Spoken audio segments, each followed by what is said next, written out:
Para mim isso é que é o 25 de Abril. É a descoberta que nós somos milhares. A Revolução. Democracia, liberdade, direitos humanos. A salvação da justiça no mundo. Ela não me dizia para eu não dizer o que eu quisesse dizer, mas eu não faço tão alto. O dia da alegria. Para mim é muito simples, a mim basta uma palavra: liberdade.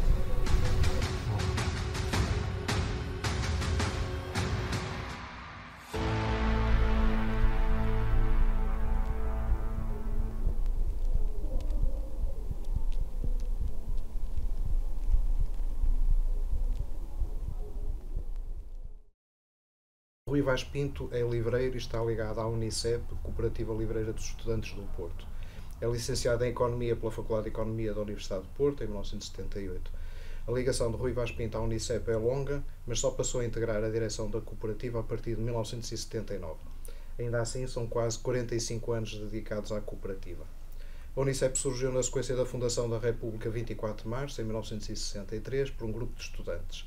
A cooperativa tinha como objetivo conseguir livros mais baratos e livros proibidos pelo regime e foi fundada em 19 de novembro de 1963. Completaram-se há 2 meses 60 anos. As primeiras instalações da Unicep foram na Rua da Maternidade, junto à República 24 de Março, depois passou fugazmente pela Rua José Falcão e por fim estabeleceu-se na Praça Carlos Alberto, na esquina para a Praça Gomes Teixeira, vulgarmente conhecida como a Praça dos Leões, onde ainda hoje continua. Os objetivos da Unicep não se circunscrevem à comercialização de livros e discos. A cooperativa organiza igualmente eventos culturais, encontros com escritores, lançamento de livros, sessões de poesia, etc. Que, antes do 25 de Abril, não raro eram interrompidos pela polícia política, a PIDE, que também apreendia livros. Muitas destas iniciativas eram feitas em parceria com outras instituições culturais da cidade do Porto, como a Cooperativa Arve, o Cineclube do Porto ou o TEP, Teatro Experimental do Porto. Quando se deu o 25 de Abril, a cooperativa tinha 3.810 associados. Mas a evolução da universidade depois de Abril acabaria por criar problemas à Unicep. O aumento exponencial de alunos ditou a construção de novas instalações, a deslocação das faculdades para a periferia da cidade, saindo do polo nevrálgico dos Leões, o que acabou por afastar muitos estudantes da Unicep. E as vendas do livro técnico também, por outro lado, foram decaindo. O perfil da livraria acabou por se mudar substancialmente e hoje é, sobretudo, uma aposta em livros de arte, em literatura, poesia, política.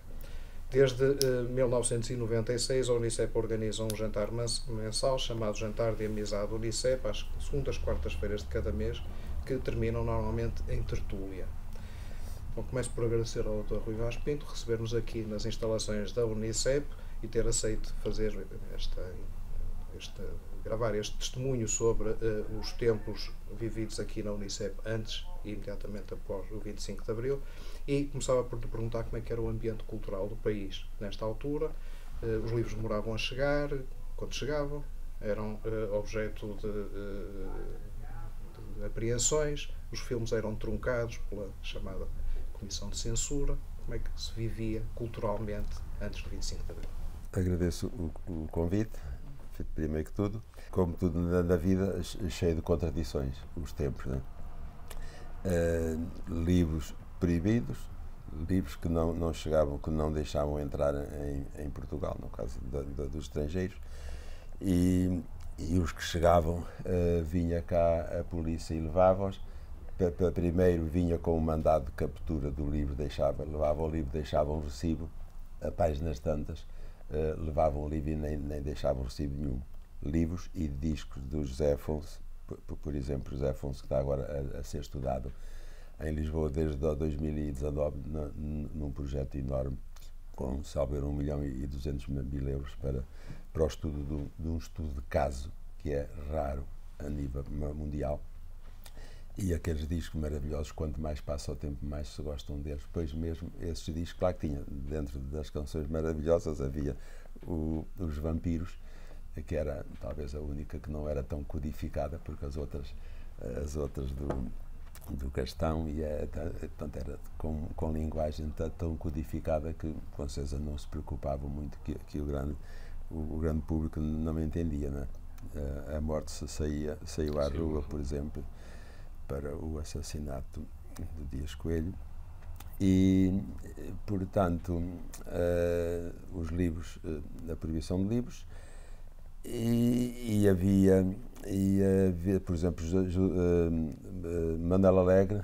Só tive consciência de Mandela Alegre em 1968, numa excursão a Coimbra, à tomada da Bastilha, uma excursão da Faculdade de Economia. E quando saímos aqui do Porto, vejo alguém a pegar no micro da caminhoneta e começa a dizer o Nambuangongo, meu amor. Era o José Emílio Nelson, que eu também não conhecia, que tinha entrado em Economia, julgo também nesse ano, mas não conhecia. E foi a primeira vez que ouvi falar de Mandela Alegre. Havia um exemplar do livro da Odisseia, com as folhas escuras, e ficou combinado, cada um ficava com o livro 2 dias e ia passando para outros. Portanto, o livro A Praça da Canção. Desculpa interromper, tu andaste em Economia de que ano a que ano? Terminaste em 78, não é? Terminei em 78, mas entrei em 68. Em 68. Depois meti o serviço militar, 39 meses de serviço militar, tive 26 meses em Angola. E depois comecei a ver que não me interessava tanto o curso como isso, era mais as tertúlias. Depois veio o 25 de Abril e participei de 2 anos intensivamente na Comissão de Trabalhadores da empresa, de que dependiam dezenas de milhares de trabalhadores da indústria têxtil. Tinha a consciência disso, portanto dediquei 2 anos em que sacrifiquei o curso. E, tu eras que na empresa? Era contabilista, economista? Não estavas formado? Não estava formado. Comecei a trabalhar em contabilidade, depois estive na exportação, depois em estudos no mercado, depois num gabinete de estudos que se criou entretanto. Entretanto, as coisas foram mudando a partir de 76 e a marginalização foi nítida, e então concluí que era bom acabar o curso. E então, de rajada, no último ano, fiz 21 semestres. O curso cada ano era 9 semestres. E eu ia só às aulas. No princípio do ano, via as aulas dos professores, portanto, escolhia algumas que interessavam. E outras tinham um conhecimento já de muitos anos de prática. Na CIFA, que então fechou, era aqui ao lado, na Rua de Ceuta. Faz agora, para a semana, 60 anos que comecei a trabalhar lá. Portanto, sacrifiquei o curso e vim a acabá-lo só em 78, né? Por isso tenho 10 anos de curso. Tinha andado no Instituto Comercial, onde fui aluno de Alberto Sousa Uva. Foi logo quando conheci o Arnaldo Trindade aqui em 2013. Foi logo um fator de aproximação ao Alberto Sousa Uva, que tinha sido aluno de alemão, ao Arnaldo Trindade tinha sido aluno de alemão de Alberto Sousa Uva. E eu fui aluno de inglês 6 dias por semana durante um ano letivo. Um privilégio. Era 50 minutos de aula, das 20 às 20h50, todos os dias até ao sábado. 22 alunos, traduzíamos uma carta, retrovertíamos outra, e depois as dúvidas. Quero a binário do conto, não tem dúvida? Então, sobrava 10 minutos para falar da viagem. Eu tinha representado os professores de Portugal, um ano na Alemanha, outro na França, e no anterior, ao ano em que eu fui aluno, tinha estado nos Estados Unidos, assistiu aos efeitos do maio de 68, foi em 68, 69, eram umas aulas fora série. E depois era o segundo andar, ele era um gigante, com metino, está aí perto de 2 metros. Todos iam embora a correr, eu vinha devagarinho, que veio ali 5 a 10 minutos a descer os 2 andares, mais 5 a 10 a chegar à esquina dos Correios. Ele vivia ali pertinho, ficava à espera que viesse o 33 trole, que eu apanhava na esquina de São João. Então era, em média, 50 de aula e mais 20 minutos só eu a conversar com ele. Um privilégio. O ambiente cultural. Portanto, tu também estiveste no Cineclube do Porto? Estive no Cineclube. Quando comecei a vir aqui ao Unicep, era com o cartão do Cineclube, tínhamos as mesmas regalias, mas como já era do Cineclube há muitos anos, e deve ter sido, na história do Cineclube do Porto, quem propôs mais associados para o Cineclube do Porto. A minha irmã e eu. Um belo dia cheguei à sede, e a Eunícia Salgadinho, que estava na secretaria, quando descobriu que éramos irmãos, ela sorriu e abraçou-nos e tal, que todas as semanas levava propostas nossas para a reunião de direção, e que pensava que fôssemos um casal. A minha irmã era Maria Luísa Vaz Pinto e o Rui Manuel Vaz Pinto, e não éramos. A minha irmã e eu foram centenas de associados novos que propusemos no Cinema Público do Porto. Portanto, a vida associativa era intensa nessa Era altura. intensa. Também no Teatro Experimental do Porto, também. Depois, quando vim do Serviço Militar de Angola, em 72, fui viver para a rua Gonçalo Cristóvão, por cima dos Modestos, mais um fator ainda, tinha ali o teatro, mais um teatro debaixo de mim. A Cooperativa do Povo Portuense também tinha relações com a Unicep. Quando veio o António José Saraiva, da chamada Primavera Marcelista, chamada assim, e mesmo assim poucos meses durou, deixaram-no vir cá a Portugal, já não vinha há muito tempo, e falou na Cooperativa do Povo Portuense, numa ação com a Unicep. Na Unicep aqui assistia a muitas dessas sessões com Oscar Lopes, com Emílio Pérez, a falar da alimentação racional. Emílio Pérez, que foi um pioneiro na endocrinologia, na alimentação racional. Armando Castro, que eu também tive o privilégio de ser aluno. Ainda foste aluno dele, pois. Fui aluno dele, era aquelas aulas de História da Economia Portuguesa, era qualquer coisa de extraordinária. Coisa que nós não damos atenção a pormenorzinhos. Por exemplo, a picota, na minha aldeia, Pombal, se chama balanço. Como é que um pauzinho espetado assim na perpendicular e aqui assim com um eixo em cima e um outro pau oblíquo com um peso na parte de trás para se fazer força, depois com um outro pau maleável, mais fino, e com o peso na retaguarda para ter que se fazer força a baixar o balde vazio, e depois o peso na retaguarda facilita levantar o balde com a água dos pozos. Como é que isto fez uma revolução na agricultura? Quando vieram os árabes, chegaram mesmo a desviar o curso do Mondego, portanto já tinham técnicas do domínio dos rios que não havia cá, né? Portanto, eram aulas que nos despertavam realmente para um curso de economia, que nos alertavam para essas grandes coisas da transformação da vida. Estive na China em 2005, tive 3 semanas no Tibete e depois descemos a uma zona em que visitámos técnicas de domínio dos rios já com 2.500 anos. Ainda tinha lá a madeira que desvia a água com 2.500 anos. Então, uma coisa que desviava centenas e centenas e centenas de quilómetros, já muito antes de Cristo, né? Bom, pronto, então havia essa luta entre a proibição e a fuga à proibição, tentar descobrir como é que se fazia. Um livro apreendido depois continuava a ser... Pois estamos a falar sempre de números reduzidos de leitores, não é? Alguns que sabia já quem é que os queria, portanto, antes de vir a polícia já estavam, a maior parte já estava fora. Estivemos agora em Óbidos, levei o José Vigário Silva, que era autor de 2 livros, um dos proibidos, são 850, salvo erro, que estão na lista. E quando apareceu um PID na casa dele, ele tinha lá, deu-lhe 18, e tinha outros escondidos no outro sítio e tal, e já tinham sido vendidos quase todos, né? Ele conta isso em pormenor, né? E um grande amigo que trabalhava ali pertinho de mim, da rua de Ceuta, que andava sempre com os bolsos cheios de livros e olhava a ver se algum polícia, olha, leva este, a ver se lê rápido. Era o Machado Castro, José Manuel Machado Castro, que também é associado, muitíssimo amigo trabalhava na Tranquilidade, que era a empresa que tinha os seguros da CIFA. Portanto, foi um grande contribuidor para a consciência de muita. Era um bocadinho mais novo do que eu, mas apesar disso era um dos que andava sempre. Esse grupo era heterogéneo, digamos heterogéneo, assim, do claro. ponto de vista etário, do ponto de vista também da formação cultural e até um bocadinho da orientação política. Não eram todos, digamos, eram anti-regime, mas não pensavam todos da mesma maneira. Não, pois não, claro. Anti-regime era o fundamental, era precisamente contra. Portanto, recorda-me um outro meu colega no Instituto Comercial do Porto, andámos ali no 1º de Maio, isto terá sido em 67, assim. No dia seguinte chega ao Instituto Comercial do Porto e o diretor chamou lá, com polícia, o que é que ele andava a fazer na Praça da Liberdade.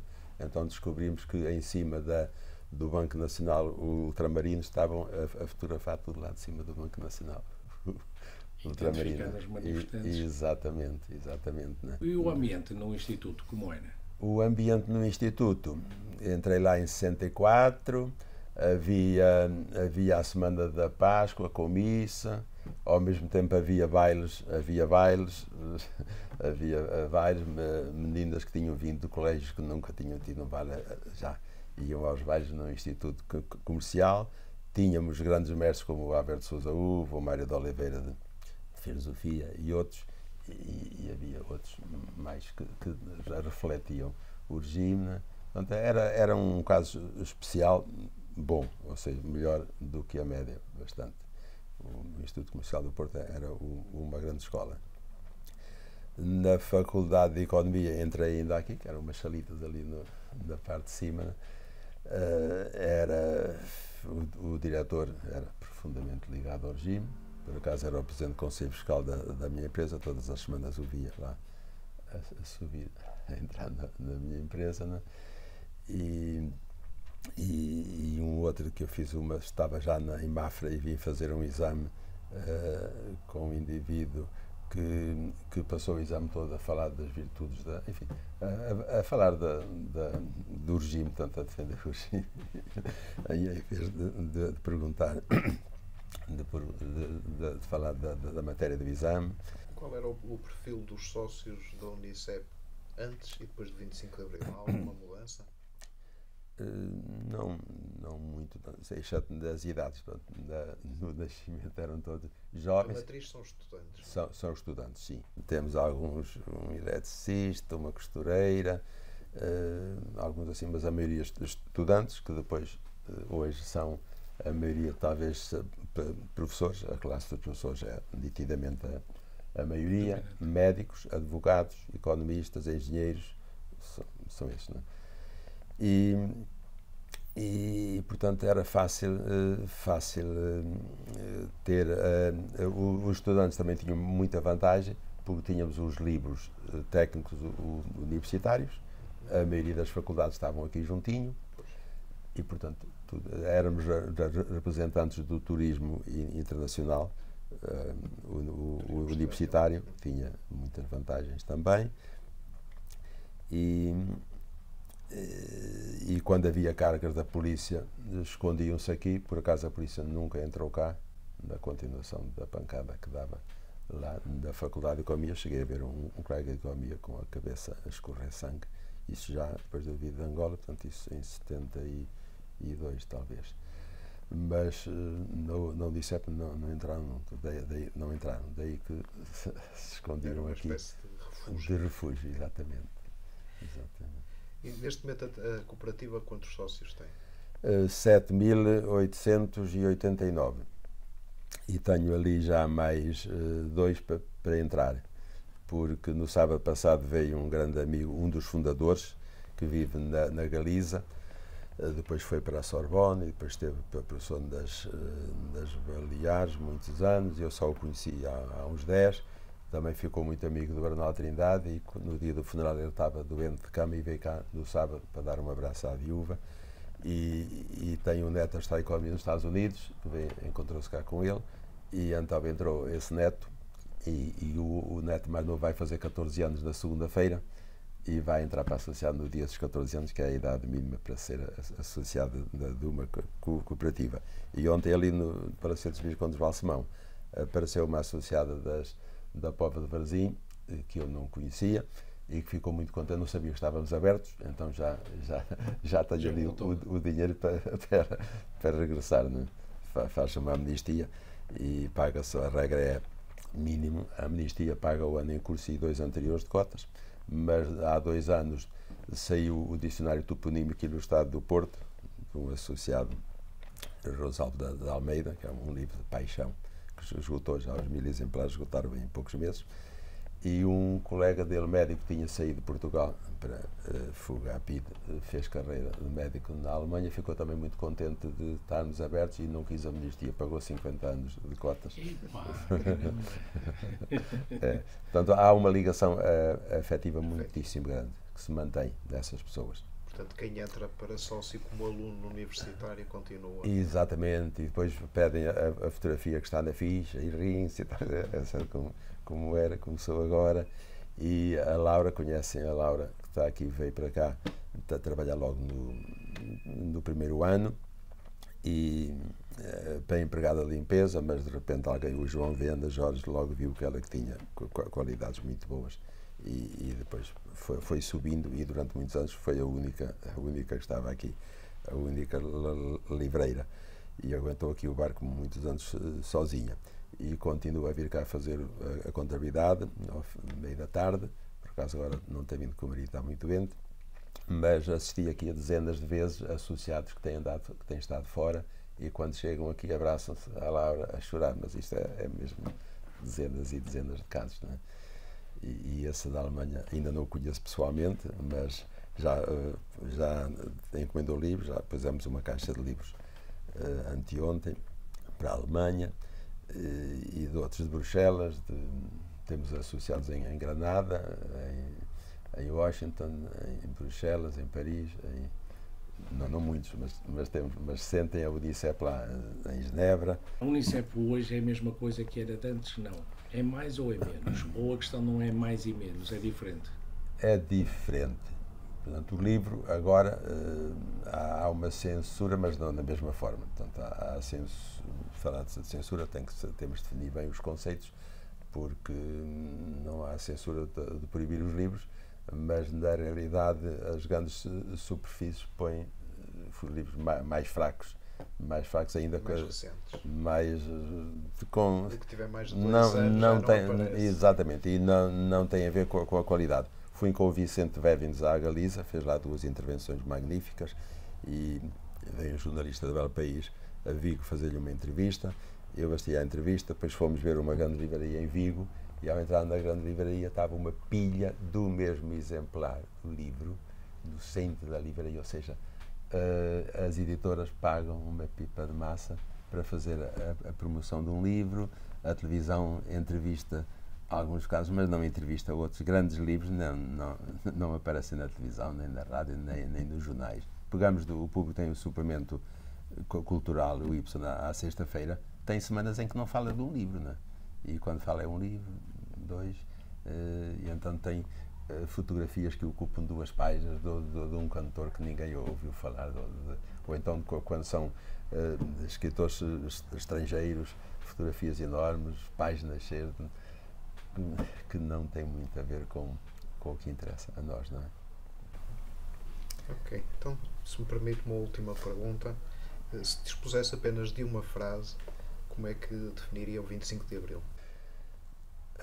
Temos aquela da Sofia de Melo Braga Andresa, que é difícil, uma melhor, mas é qualquer coisa que se esperava, que eu esperava, e que realmente não é, acho que é impossível descrever com palavras. Quem viveu essa noite, o dia eu soube disso logo à meia-noite, tinha ido ver um espetáculo de balé no Rivoli, salvo erro, e chega a casa o meu irmão, vivia com o meu irmão e com outro camarada da tropa de Angola, e alertou-me para a canção. Depois, no outro dia, chego ao trabalho e estava um colega com o dedo assim, e estávamos à espera de aumentos, e eu perguntei, já viram os aumentos? Não. E depois a ouvir a rádio ao fim do dia, depois aqueles pequenas escaramuças que não chegaram a ser, mas ainda aquela polícia a tentar ter o comportamento antigo, mas depois a ir embora, não? Depois do dia seguinte ali no quartel-general, e então no 1º de maio, aqui não se vive 2 vezes na vida de ninguém uma coisa assim, ninguém. Era um mar de gente. Eu levava um rolo fotográfico, a máquina com um rolo, e para ele juntar a menina nua com um grupo de amigas, né? E quando eu começo a perceber aquilo, vou para correr para Sampaio Bruno para comprar mais rolos, mas em questão, aquilo nem chegou a minutos, foi pouco mais que segundos. Desisti, fiz só um rolo porque já não tive ali, não conseguia mexer, era por todas as ruas. Temos aí as fotografias do rapaz que trabalhou aqui, do Sérgio Valente, depois fez a carreira profissional de fotógrafo, que dão bem essa ideia, né? Tenho visto nos filmes a chamada Libertação de Paris, ou tudo isso. Vi o Festival Mundial da Juventude na União Soviética, também nunca se vive duas vezes o que eu vivi na abertura no Estado de Lenin, com os países todos do mundo, exceto os Estados Unidos, que não foram, e um outro ou dois que disseram que não iam porque não tinham meios para pagar a viagem aos estudantes. Também uma beleza, uma coisa indescritível também. Mas esta aqui do 1º de Maio é realmente, não se repete, certeza que não temos hipótese de viver a segunda vez. Pronto. Muito obrigado. Muito obrigado, Rui. Eu é que agradeço também. Obrigado.